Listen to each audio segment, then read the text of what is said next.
We have today in front of us one of the most interesting and innovative laptop designs on the market, and it has been refined for the latest generation in front of me here in search of incredible. I have the new ZenBook Pro 14 Duo OLED. We have more than one display here. Some available specifications on this particular model. Intel 12th Gen, Intel Core i9, up to 32 gigs of memory, up to 2 terabytes of storage, PCIe 4.0, up to 6,500 megabytes per second transfer speed. You have Thunderbolt 4x2. You have GeForce RTX, but the studio drivers, of course, this device is targeted at the creative types, although you could throw a couple of games on there too. We have a 16:10 display, 93% screen to body ratio. It's got an OLED touchscreen on it, 120 hertz, high resolution, 14.5-inch display. So this just launched and you just watched the live stream, but I'm actually getting my hands on this device before that live stream even happens.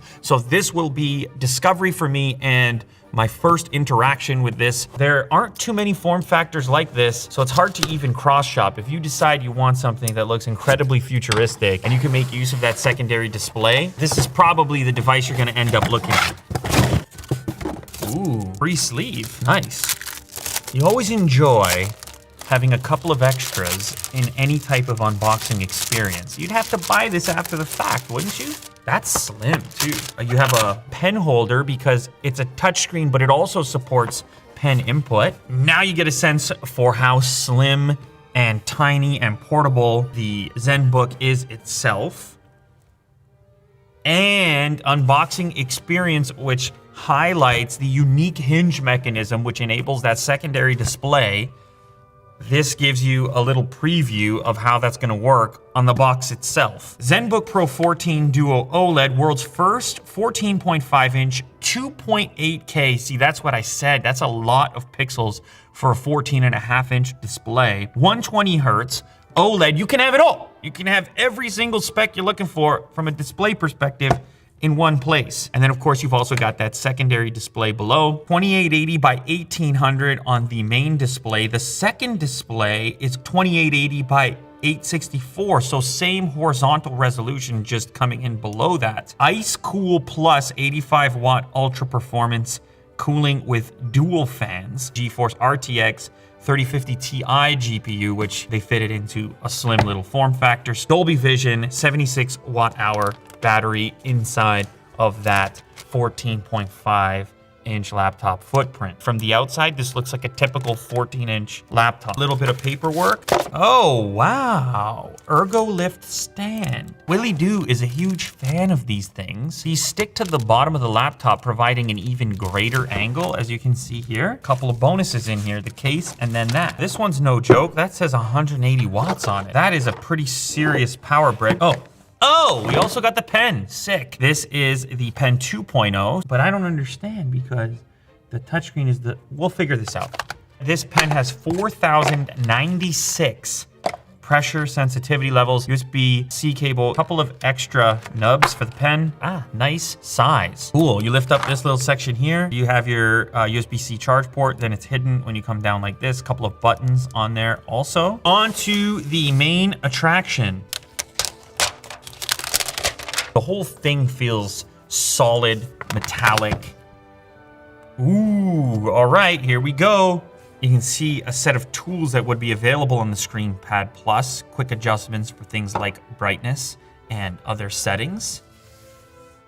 Nice. This is the magic. This bottom display, matte finish, top display, glossy. Now you can see what happens with your angles. You see how this center portion just pokes up, pops up, and creates this channel for airflow to move through. All of a sudden you have this enhanced cooling taking place. Yeah, you can see the fans in there. You've got like almost an inch of clearance now where the fan location is. Now, the other thing that's interesting about this design is because you have this display up here, it pushes your keyboard down here and it pushes your trackpad over to the right-hand side. And you're probably looking at it thinking, wait, that trackpad is in portrait mode. It is. It actually maps accordingly. You kind of don't even notice the fact that it isn't the same aspect ratio as the display. Keyboard is chiclet style, but there is a little bit of key travel there. I like the large font that they've put on the keyboard. On the right-hand side, we have our analog audio jack. On the back, we have a micro SD card slot, as well as our power port, full-size HDMI out to a monitor, television, or otherwise. And then over on the other side, 2 Thunderbolt 4 ports, a couple of LEDs, and 1 USB-A port. It is a fairly aggressive screen to body ratio, as mentioned, 93%. Still, we're able to fit a front-facing camera and variety of other sensors, microphones into the top section. Nice. I mean, OLED is OLED. That's the type of pop that you want. For the moment, this is the most pleasing thing for me to look at, especially when we're talking about multimedia and content consumption. There's no other technology that's doing what OLED is doing as far as the deep blacks, the rich colors. They remind you right on the main wallpaper as well. They're like, hey, this is OLED. Quick guide.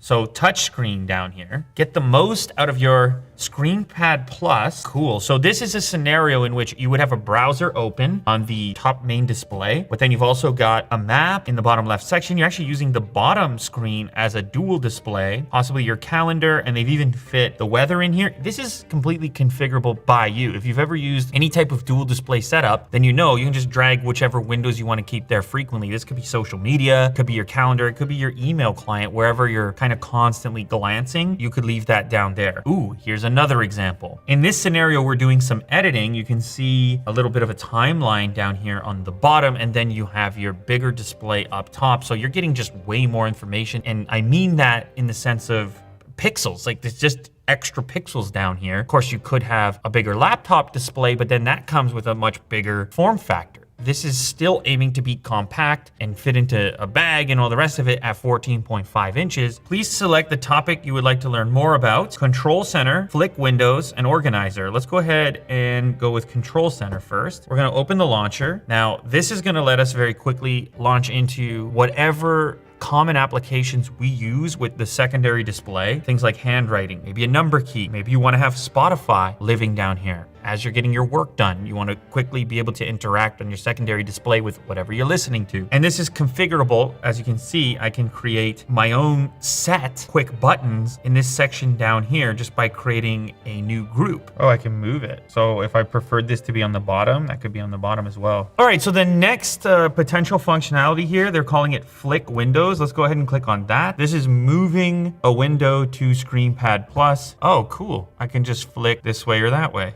Nice. And last up, we have Organizer here. So this is like quickly allowing you to adjust window size just by dragging it and then pinning it to one side of the secondary display. So there's 3 separate locations I can place it, and I can see them identified by this like little white line over here. Also, I can just maximize it or send it to display 1 or 2, all based on touch. So I go up to 1 and then I slam the browser up to the top. Multiple options for inputs. You can use your finger touchscreen across both displays. Obviously, you can use the pen, which has been included in this case for pen input, over 4,000 levels of pressure sensitivity, or you can just go ahead and utilize your mouse as well. Do it the old-fashioned way, trackpad or mouse. We also have this flip button, that's a quick way of just moving an application browser window from one spot to the next. That's actually probably the fastest. What's nice about this little snap feature is that you're gonna be able to quickly arrange what you want down here. It's gonna be perfectly divided. And actually the touch-based input on the smaller display here feels very natural because of the angle that this is placed at. You kind of just, you feel like reaching up. Okay.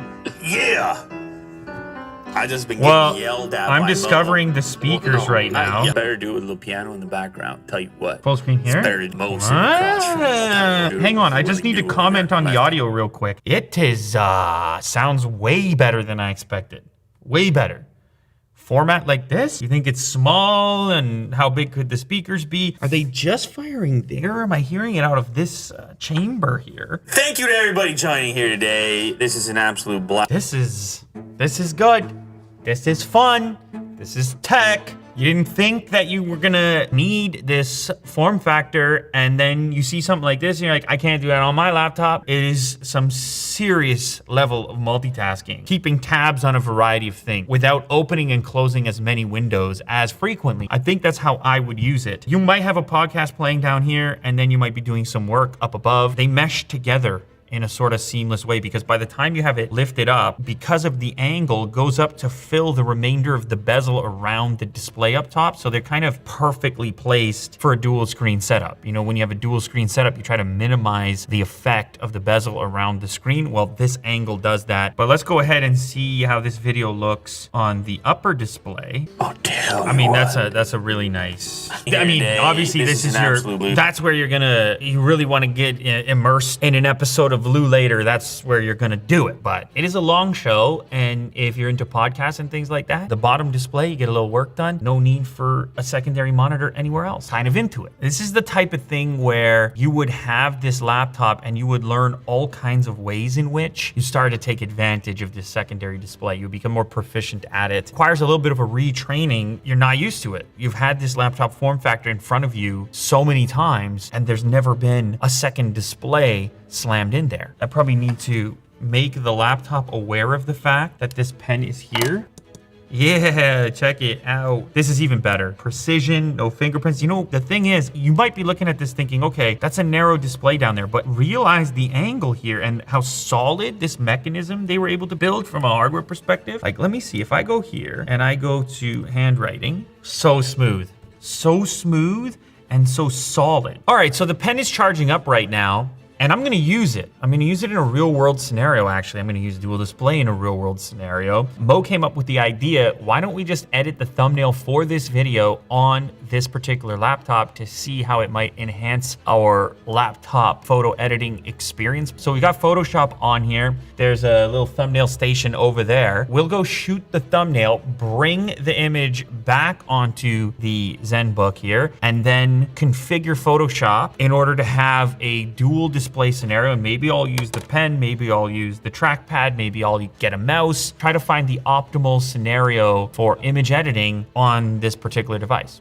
New workspace. I'm gonna call it Duo. Okay, so this is pretty cool. We have a preset in here for common functions in a number of applications. You have this nice overlay for frequently used functions. You wanna reach up and touch. Look at like layer opacity. You can see the brush size adjusting up there, but you also get a bigger representation over there. Layer zoom in, zoom out, and all touch-based interface. And then if I had the pen, even more precision, brush flow, smoothing, hardness, brush opacity, undo, redo, flip. It's actually pretty nice looking. It's almost like as if what you end up with is a hardware style interface, like as if you had an external interface, but instead you're using this real estate as a touchscreen for that purpose. So it's called Pro Art Creator Hub. And what you can see is I can configure this thing like crazy and select what I want in each section. We can add a new section, like here, you see there's no button there at all. Oh. You can even put system things in here, like system brightness. Let's try it. Look, now I have system brightness. Let's see what happens.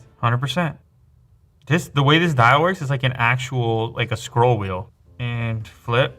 Back to there. It's kind of fun. It can really be whatever you want it to be. You can make it as minimal and simple as you want, or as complex with whatever your frequently used functions happen to be. But it really gets your mind moving about the real estate you have available. Like, okay, 14.5-inch laptop, maybe I could carry around some kind of external hardware device that would be similar to this. But otherwise, this would be taking up way too much of my screen on a laptop this size if I had this overlay with these tools up here. This is just a bonus having this in here. And of course my pen, I can tap here still, undo, redo, but then I can also go up here and I still have this input method if I wanna just reach up and touch the screen or use the mouse or use the trackpad. It's versatility. This is nice to draw on. Like this screen right here is kind of nice to draw on. It's endless. You could do what they were suggesting with the Pro Art setup and you have all your touch-based controls down here and you're mostly working up here. You could have a mouse, bring your entire project, your actual image onto the bottom display. I mean, of course there's touch sensitivity on the top display, but this is just a very comfortable place